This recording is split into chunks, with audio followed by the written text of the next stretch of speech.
Sir ഇപ്പം മലയാള സിനിമയിൽ പുതിയ പ്രവണതകൾ വന്നിരിക്കുകയാണ്. അതായത് ലഹരി കൂടുതലായി സിനിമകളിലേക്ക് കടന്നു വരുന്നു. ന്യൂജൻ നടന്മാരും ഒക്കെ ലഹരി കൊണ്ടുവരികയാണ്. അത് മാത്രമല്ല, ലഹരി ഉപയോഗിച്ച ശേഷം അവർ സ്ത്രീകളായിട്ടുള്ള നടികളോട് അപമര്യാദയായിട്ട് പെരുമാറുന്ന ഒരു അവസ്ഥയിലേക്ക് വരുന്നു. സ്വാഭാവികമായും ഇത് ഗവൺമെൻറ് ശ്രദ്ധയിൽ അല്ലെങ്കിൽ അമ്മ പോലുള്ള സംഘടനകളിലും ഒക്കെ എത്തുമ്പോൾ സംഭവിക്കുന്നത്, അതിലുള്ള അംഗങ്ങൾ തന്നെ ഈ ലഹരി ഉപയോഗിക്കുന്ന നടനെ പ്രൊട്ടക്റ്റ് ചെയ്യുകയും മറ്റേ നടിയെ ഇതൊരു തമാശയല്ല എന്ന രീതിയിൽ കാണും. നമുക്ക് കഴിഞ്ഞ ദിവസം നമ്മൾ കണ്ടു, സാമൂഹ്യ പ്രവർത്തക കൂടിയാണ് മാലാപാർവതി പോലും പറയുന്നത് ഷൈൻ ടോം ചാക്കോ നല്ലൊരു ചെറുപ്പക്കാരനാണ്, അദ്ദേഹം സെറ്റിൽ വന്നാൽ എത്ര അച്ചടക്കത്തോടെയാണ് അഭിനയിക്കുന്നത്, പ്രോപ്പർട്ടിയെക്കുറിച്ച് പോലും നിശ്ചയമാണ്, വിൻസി ഇതൊരു തമാശയായി എടുക്കേണ്ടേ എന്ന രീതിയിൽ വളരെ നിസ്സാരവൽക്കരിച്ചുകൊണ്ട് പറയുകയാണ്. അത് ഷൈൻ ടോം ചാക്കോ പറഞ്ഞത് വസ്ത്രം മാറാൻ പോകുന്നു എന്ന് പറഞ്ഞാൽ ഞാനും കൂടെ വരട്ടെ എന്നാണ്. ഇതിനെയൊക്കെ ഒരു ഇത്ര തമാശയായി കാണാൻ കഴിയും. അല്ല, അത് ചിലപ്പോൾ മാലാപാർവതി പറഞ്ഞാൽ തെറ്റു പറയാൻ പറ്റില്ല. മാലാപാർവതി അത് തമാശയായിട്ടായിരിക്കും ചിലപ്പോൾ എടുക്കേണ്ടാവുക. കാര്യം ഇപ്പം നമ്മൾ ഓരോരുത്തരും ഓരോ കാര്യങ്ങൾ പറയുകയും ചെയ്യുകയൊക്കെ ചെയ്യുന്നത് നമ്മുടെ അനുഭവത്തിന്റെ അടിസ്ഥാനത്തിലാണ്. അപ്പൊ അത് മാലാപാർവതിക്ക് തമാശയായിട്ട് തോന്നുന്ന സംഗതികൾ ഇവർക്ക് വിൻസിക്ക് അങ്ങനെ തോന്നണം നിർബന്ധമില്ല. അപ്പൊ അത് ആളുകളെ ആശ്രയിച്ചിട്ടാണ്. കാരണം ചിലർ സ്ഥാനം ഉറപ്പിക്കാൻ വേണ്ടിയിട്ട് ഒരുപാട് തമാശകൾ കാണിക്കാറുണ്ട്. ഇപ്പൊ സിനിമയിൽ ഇപ്പൊ നമ്മൾ നേരത്തെ പറഞ്ഞ പോലെ തന്നെ സിനിമയിൽ ഈ കാര്യങ്ങളൊന്നും പുതിയതല്ല, വളരെ നിരവധി വർഷങ്ങളായിട്ടുള്ളതാണ്.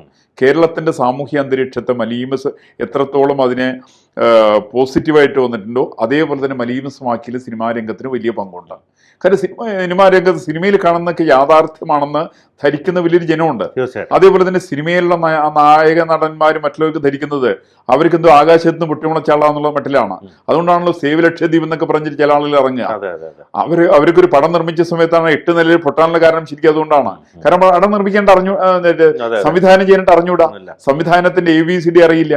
പക്ഷെ അങ്ങനെയുള്ള നായക നടൻ തന്റെ മറ്റേ പ്രൊഡ്യൂസറെ വെച്ചുകൊണ്ട് വലിയ പരസ്യം കൊടുത്തുകൊണ്ട് ഈ സിനിമ കലക്കൻ സിനിമയാണെന്നൊക്കെ വലിയ പരസ്യം കൊടുക്കുകയാണ്. ഈ തരത്തിലെ സിനിമകൾ 8 നില പൊട്ടാൻ കാരണം വിവരമില്ലാത്ത സംവിധായകൻ അതിന്റെ പേരിലാണ്. ഈ തരം സംവിധാനങ്ങളൊക്കെ തന്നെയാണ് സിനിമയിലുള്ളത്. ഇടയ്ക്ക് ഒരു ഹേമ കമ്മീഷൻ റിപ്പോർട്ട് വന്നല്ലോ. എന്താ ഹേമ കമ്മീഷൻ റിപ്പോർട്ട്? എന്താ ഹേമ കമ്മീഷന്റെ ഒരു കമ്മീഷനാണോ സത്യത്തിൽ? അല്ലല്ലോ, അവർ കേവലം ഒരു അന്വേഷണ ഉദ്യോഗസ്ഥ മാത്രമായിട്ടാണ് ഹൈക്കോടതി ജഡ്ജി വന്നത്. കാരണം കേരളത്തിലെ റിട്ടയർഡ് ഹൈക്കോടതി ജഡ്ജിമാർക്ക് ഒരുപാട് പണിയില്ലാത്തവരുണ്ട്. ആ പണിയില്ലാത്തവർക്ക് കാശുണ്ടാക്കാനുള്ള പണിയാണ് ഈ പരിപാടി. അങ്ങനെയാണ് ഹേമ.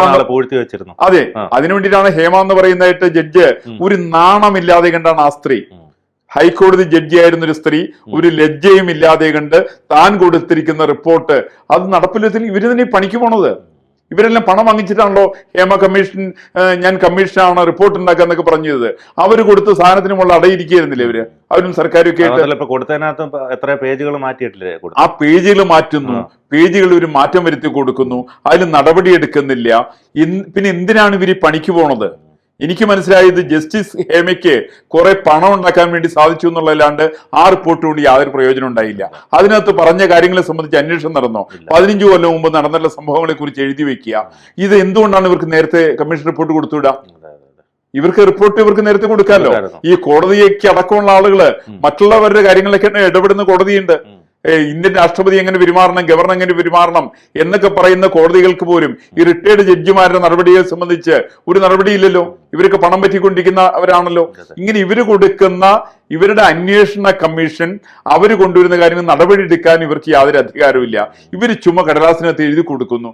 ഇവരുടെ റിപ്പോർട്ട് മുഖ്യമന്ത്രിയോ അല്ലെങ്കിൽ കേരള മന്ത്രിസഭ അതിന് കടലാസിന്റെ വില പോലും കൽപ്പിച്ചിട്ടില്ല. അതുകൊണ്ട് അവര് ചവറ്റുകൂട്ടലേക്ക് എറിഞ്ഞത്, നടപടിയൊന്നുമില്ല. അന്ന് പറഞ്ഞ അതേ ആരോപണങ്ങൾ തന്നെയാണ് ഇന്ന് നിലവിലിരിക്കുന്നത്. ഈ ഷൈൻ ടോം ചാക്കോയ്ക്കെതിരായിട്ടുള്ള ആരോപണം എന്ന് പറയുന്നത് ഈ ആരോപണം മയക്കുമരുന്ന് ഉപയോഗിച്ചു എന്നുള്ള സംശയങ്ങളാണ് പറയുന്നത്. അതേപോലെ തന്നെ എടുത്തു ചാടി, അയാൾ സിനിമ സ്റ്റൈലിലാണല്ലോ. സിനിമയിലെ നായകൻ എന്നൊക്കെ പറഞ്ഞാൽ മൂന്നാമത്തെ നിലയിൽ നിന്ന് എടുത്തു ചാടാം, ആ നിലയിൽ നിന്ന് എടുത്തു ചാടാൻ സൗകര്യങ്ങളാണ്. എനിക്കിതിനകത്ത് തോന്നിയത് വാസ്തവത്തില് ഈ പറയുന്ന ഹോട്ടലിന്റെ ഉടമസ്ഥൻ ആരാണ് അത് കണ്ടുപിടിക്കണം. ആ ഹോട്ടലിന്റെ ഉടമസ്ഥന് ഇതിനകത്ത് പങ്കുണ്ടോ? അതെ, ഇവിടെ ആരൊക്കെയാണ് ഇവിടെ താമസിച്ചിരുന്നത് അത് അന്വേഷണം നടത്തേണ്ടതാണ്. കാരണം ഹോട്ടൽ ഉടമസ്ഥന് ഇക്കാര്യത്തിൽ പങ്കുണ്ടാവില്ലേ? എന്തുകൊണ്ടാണ് 3-ാം നിലയിൽ നിന്ന് ഒരാൾക്ക് ചാടാൻ വേണ്ടി സാധിക്കുമോ? അയാൾ ചാടി 2-ാം നിലയിലേക്ക് എത്തുന്നു, അവിടെ നല്ല സ്വിമ്മിംഗ് പൂളിലേക്ക് ചാടുന്നു. ഇതെന്തായി കാണുന്നത്?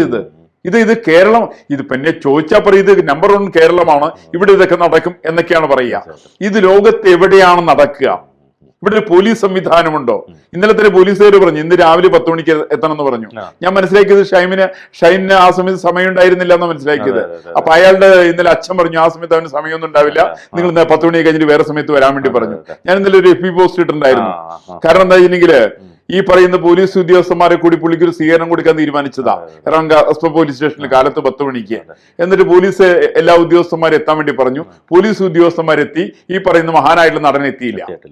അപ്പോ ഇങ്ങനെ പോലീസ് ഇത്രയും നാണം കെടാൻ വേണ്ടിയിട്ട് കേരളത്തിൽ പോലീസിന്റെ ആവശ്യമല്ല. സജി ചെറിയാൻ പറയുന്ന എന്തൊക്കെ വിവരക്കേടാ വിളിച്ച് പറയുന്നത്.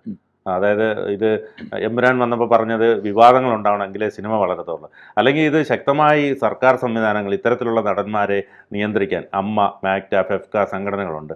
ഇവരെല്ലാം സർക്കാർ സംവിധാനം അല്ലെ മന്ത്രി ഉപയോഗിച്ച് ഇത് പറയണം. അതായത് ഇങ്ങനെയുള്ള നടന്മാരെ ഇതിൽ നിന്ന് വിലക്കാൻ പറഞ്ഞാൽ ഇവരെല്ലാം ഒന്നുകിൽ പോവുകയോ അല്ലെങ്കിൽ നന്നായി വരികയോ ഒക്കെ ചെയ്യും. ഇവര് നന്നാവുന്ന അങ്ങനെ സാധ്യത കുറവാണ്. അതിന് 4 കാലത്തിന് മുമ്പായിട്ട് എറണാകുളത്ത് ഇൻഡോർ സ്റ്റേഡിയം സൗജന്യമായിട്ട് കൊടുത്തുകൊണ്ട് അവിടെ താരനിശ്ചയം സംഘടിപ്പിച്ചു. ഈ പറയുന്ന ഷൈനുമൊക്കെയായിട്ട് ബന്ധപ്പെട്ട ഒരു വലിയൊരു നടന്റെ ഭാര്യയെ കൂടി ചേർന്നോടെ സംഘടിപ്പിച്ചത്.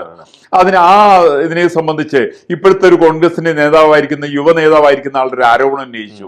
കൊച്ചിൻ കോർപ്പറേഷനിൽ രജിസ്റ്റർ ചെയ്തിട്ടില്ല, അവിടെ വിനോദ നികുതി കൊടുത്തിട്ടില്ല, എത്ര പണം കിട്ടി എന്നുള്ള കണക്കില്ല.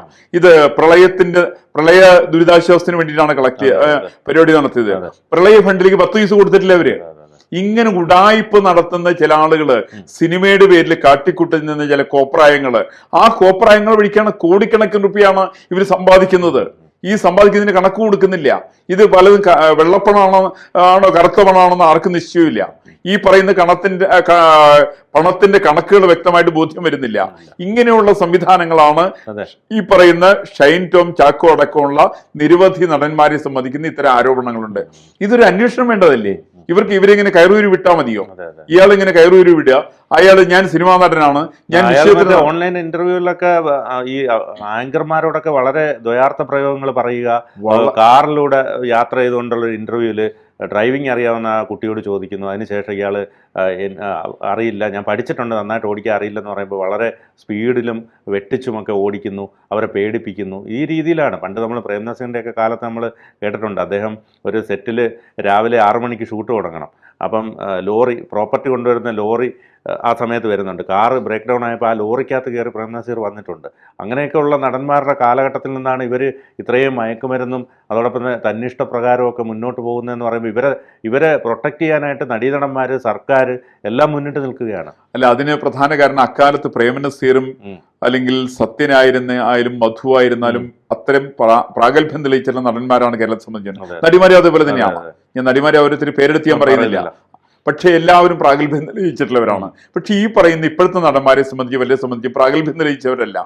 ഇവരെല്ലാവരും മീഡിയ ഓപ്പറേഷന്റെ പേരിലാണ്, ഇവരുടെ PR വർക്കിന്റെ പേരിലാണ്. ഈ PR വർക്കിന്റെ പേരിൽ ഇവർ കാട്ടിക്കൂട്ടുന്ന കോപ്രായങ്ങൾക്ക് കേരളത്തിന്റെ സാക്ഷര കേരളം മറുപടി പറയേണ്ട ഒരു സാഹചര്യമാണ് നിലവിലിരിക്കുന്നത്. ഇപ്പൊ എന്തുകൊണ്ടാണ് ഈ പറയുന്ന നടനെതിരെ നടപടിയെടുക്കാൻ പോലീസിന് എന്താ മടി?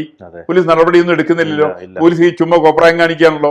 ഈ പറയുന്ന ഇതേ പ്രശ്നം കേരളത്തിൽ ഒരു സാധാരണക്കാരനായിരുന്നെങ്കിൽ എവിടെയായിരുന്നു അവന്റെ ഗതി? എവിടെ എത്തുക? അവൻ 2ാം നിലയിൽ നിന്ന് ചാടിയിരുന്നെങ്കിൽ പോലീസ് അവനെ ഓടിച്ചിട്ട് പിടിക്കൂലേ? എന്താ പിടിക്കായിരുന്നത്? ഒന്നുമില്ലെങ്കിൽ ഓടേണ്ട കാര്യമില്ലല്ലോ. അതെ, എന്തോ ഉള്ളതിന്റെ പേരിലാണ് പോലീസ് ഇവനെ ഓടിച്ചാടി രക്ഷപ്പെട്ടതിന് ശേഷം അവന്റെ മുറി കയറി അന്വേഷണം നടത്തുക. അവിടെ അന്വേഷണത്തിൽ ഒന്നും കണ്ടുകിട്ടിയില്ല എന്ന് പറയുക. ഇത് സത്യത്തിൽ ഞാൻ മനസ്സിലാക്കുന്നത് ഈ പറയുന്ന നടനെ മഹാനാക്കാനുള്ള പോലീസിന്റെ ആസൂത്രിതമായുള്ള പരിപാടിയാണത്. ഇതിനകത്ത് പോലീസിന് പങ്കുണ്ട്. പോലീസുകാരും കസ്റ്റംസുകാരൊന്നും ഈ ഒളിച്ചുകളിലേക്ക് അവസാനിപ്പിക്കണം. അവർക്ക് ഇക്കാര്യത്തിൽ പങ്കുണ്ട്. ഇത് മയക്കുമരുന്നാണെങ്കിൽ ഈ മയക്കുമരുന്ന് കച്ചവടത്തിനകത്ത് ഇവിടുത്തെ പോലീസ് ഉദ്യോഗസ്ഥന്മാരുടെ പങ്കുകൂടി അന്വേഷിക്കേണ്ടതാണ്. ഈ പറയുന്ന ഷൈൻ ടോം ചാക്കോനെ രക്ഷിക്കുന്ന കാര്യത്തിൽ അവർ പങ്കുവഹിച്ചിട്ടുണ്ട്. അല്ലെ എങ്ങനെ ഇയാളെങ്ങനെ ഓടിച്ചാടി രക്ഷപ്പെട്ടു പോവാ? ആവത്തിന് ഇയാളെ ഏത് ഹോട്ടലിൽ താമസിക്കുന്ന അതിന്റെ പേരുകൾ പറയട്ടെ. ആ ഹോട്ടലിന്റെ മേധാവിക്കെതിരായിട്ട് നടപടി എടുക്കേണ്ടതല്ലേ? ഇത്തരം ആളുകൾ താമസിക്കുന്നുണ്ടെങ്കിൽ അതിനെക്കുറിച്ച് അന്വേഷണം നടത്തേണ്ടതല്ലേ? അപ്പൊ ഏതാണെങ്കിലും ഇതിന്റെ ഒരു സവിസ്തരമായിരിക്കുന്ന അന്വേഷണം കേരളത്തെ സ്നേഹിക്കുന്ന ആരും മോഹിക്കുന്നുണ്ടെങ്കിൽ അവർ കുറ്റം പറയാൻ വേണ്ടി സാധ്യമല്ല. ഏതാണെങ്കിലും ഇത്തരം നടീനടന്മാരുടെ പോക്ക് വഴിവിട്ട പോക്ക്. ഇവരൊന്നും സത്യത്തിൽ ഒരു അഭിനേതാക്കളുമല്ല. ഇവര് ആഭാസന്മാരായിരിക്കുന്ന കേരളത്തിന്റെ കലാരംഗത്തെ തകർക്കുന്ന ആളുകളാണ്. ഇവർക്കെതിരായിട്ട് ശക്തമായിട്ടുള്ള നടപടിയെടുക്കണം. ഇവര് കുറ്റവാളികളാണ്. ആ കുറ്റത്തെ സംബന്ധിച്ച് ഈ കുറ്റവാളികളെ രക്ഷിക്കാൻ പരിശ്രമം പോലീസിന്റെ ഭാഗത്തും പാടില്ല. അതിനെ സംബന്ധിക്കുന്ന കൃത്യമായിട്ടുള്ള അന്വേഷണം അനിവാര്യമാണെന്നാണ് എന്റെ അഭിപ്രായം.